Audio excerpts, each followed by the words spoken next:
کہ جو تراجم ہے صحیح بخاری میں کہا جاتا ہے فقہ البخاری فی تراجمی، ان کے تراجم ان کی فقہ ہے، بلکہ امام ابن حجر رحمہ اللہ جو محدث بھی ہیں، فقی بھی ہیں، سب کچھ ہے، تقریب التہذیب میں امام بخاری کے بارے میں لکھا ہے کہ جبل الحفظ و امام الدنیا فی فقہ الحدیث. امام بخاری کے بارے میں وہ لفظ کہا ہے، وہ جملہ کہا ہے جو جملہ انہوں نے ائمہ اربعہ کے بارے میں بھی نہیں کہا ہے.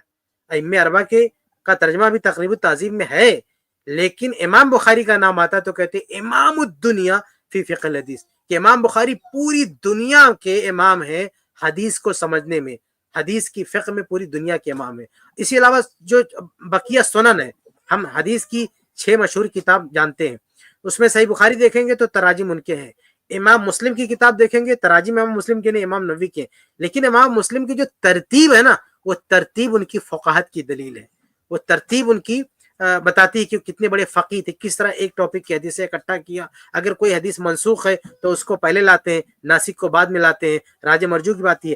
جو ایک حدیث کا جو ماہر ہے، فقہ کا بھی ماہر ہے، جب وہ پڑھتا ہے تو دنگ رہ جاتا ہے. بلکہ بعض اہل علم نے یہ کہا کہ ترتیب میں امام مسلم صحیح بخاری سے بھی صحیح مسلم بہتر ہے ترتیب میں، کہ انہوں نے حدیثیں اس انداز سے اکٹھا کی کہ فقہ کا طالب علم اس کو بڑی آسانی ہوتی ہے. اس کے علاوہ ابو داؤد دیکھو، سنن نبی داؤد، ان سے بڑی ویسی فقاہت آپ کو کون سی فقہ کی کتابیں ملیں گی بھائی؟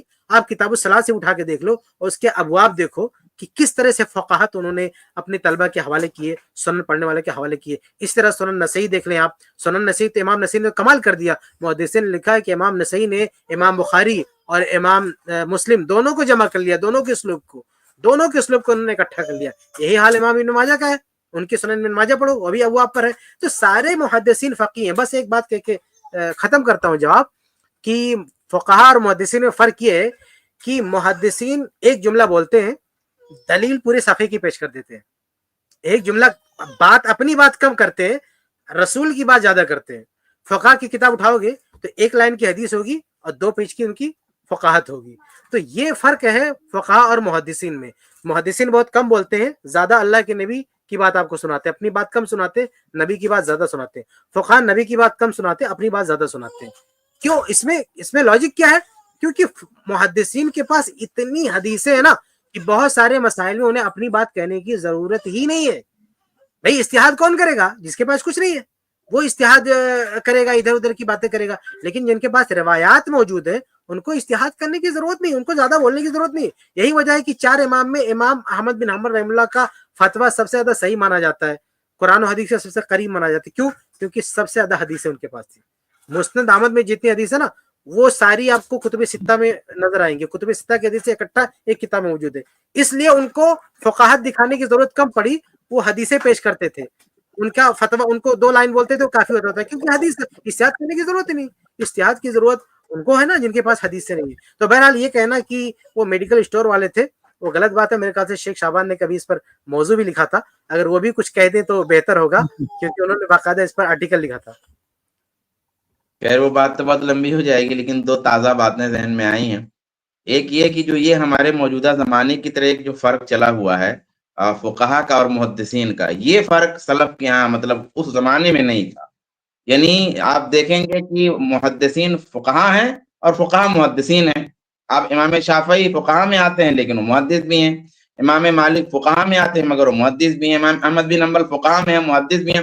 امام ابو حنیفہ رحمۃ اللہ علیہ کے بارے میں محدث نہیں کہا جاتا، لیکن ایسا بھی نہیں کہ ان کے پاس حدیثیں نہیں تھی. یہی حال محدثین کا ہے. تو یہ بالکل غلط بات ہے. ہمارے موجودہ جو کنسپٹ ہے، موجودہ کنسپٹ تخصص کا دور ہے اسپیشلائزیشن کا، اس کے لحاظ سے اگر ہم یہ سوچتے ہیں کہ فقیہ گویا کوئی الگ ہے اور محدث الگ ہے، یہ پہلی بات درست نہیں ہے. ہاں اتنی بات ہے کہ کوئی معروف فی الفقہ ہے، کوئی معروف فی الحدیث ہے. یعنی کوئی حدیث میں معروف ہے، کوئی فقہ میں معروف ہے. اسی طریقے سے حدیث کی کچھ خاص باتیں ہوتی ہیں اور فقہ میں بھی کچھ خاص باتیں ہوتی ہیں. تو جو ان خاص باتوں میں نمایاں ہو گیا وہ محدثین کے زمرے میں گیا، اور جو فقہ کی خاص باتوں میں نمایاں ہو گیا وہ فقہا کے زمرے میں چلا گیا. یہ ایک بات. دوسری بات یہ ہے کہ جو یہ بات حضرات کہتے ہیں یہ جو ہے ان کو کنفیوژن ہو رہا ہے، یعنی کہ ان کو کہنے والوں کیا اصل میں یہ راوی اور محدث کا فرق بھول جاتے ہیں. جب یہ کہتے ہیں کہ فقہا طباء ہیں یعنی ڈاکٹر ہیں اور محدثین میڈیکل اسٹور والے ہیں، تو حدیث کے مسئلے میں 2 اصطلاحیں گڑبڑ کر دیتے ہیں. اصل میں محدث ایک الگ چیز ہے اور راوی ایک الگ چیز ہے. محدث اس کو کہتے ہیں جس کے پاس میں روایت بھی ہو اور روایت کی درایت یعنی سمجھ بھی ہو. تو روایت اور درایت کا جب جامع ہوگا اور اس کے اور بھی مراتب ہے تب وہ محدث ہوگا. لیکن کوئی بھی دنیا میں ایک شخص ہے جس نے ایک روایت کہیں سنی اور بیان کر دی اور محدثین کے یہاں اس کا نام آ گیا تو وہ راوی ہے. تو وہ جو راوی ہے صرف وہ ٹھیک ہے میڈیکل اسٹور والا ہو سکتا ہے, لیکن جو محدث ہے وہ میڈیکل اسٹور والا نہیں ہے. ان دونوں باتوں میں گڑبڑ نہیں ہونے دینا چاہیے ہمارے بھائیوں کو. اللہ تعالیٰ ہدایت دے. مجھے اچھا ایک بات اور ہے, یہ کسی نے لکھا نا کمنٹ میں, ابھی میں دیکھ رہا تھا, ایک منٹ پہلے سے ہی محدث اور فقیہ الگ الگ رہے ہیں. دیکھیے اس جملے کو ہم اس اعتبار سے صحیح مان سکتے ہیں کہ فقہا کا شمار بعض لوگوں نے فقہ میں جو ائمہ کو گنایا ہے وہ الگ الگ گنایا ہے, جب محدثین کا گناتے تو الگ الگ گناتے ہیں. دونوں کو جو کتابیں ہیں طبقات المحدثین اس میں الگ نام آتے ہیں, طبقات الفقہاء اس میں الگ نام آتے ہیں. تو اس کی وجہ یہ ہے نا کہ مہارت دونوں میں ہے, لیکن ایک آدمی نے ایک شخص نے کام کس میں زیادہ کیا ہے. تو امام بخاری رحم اللہ پر حدیث غالب ہے, یعنی وہ حدیث کے فن میں رجال کے فن میں بہت زیادہ کام کیے, تو ان کو فقیہ کے طور پہ اتنا نہیں بیان کیا جاتا ہے, لیکن وہ فقیہ ہے, امام الدنیا فی فقہ الحدیث کا ہے.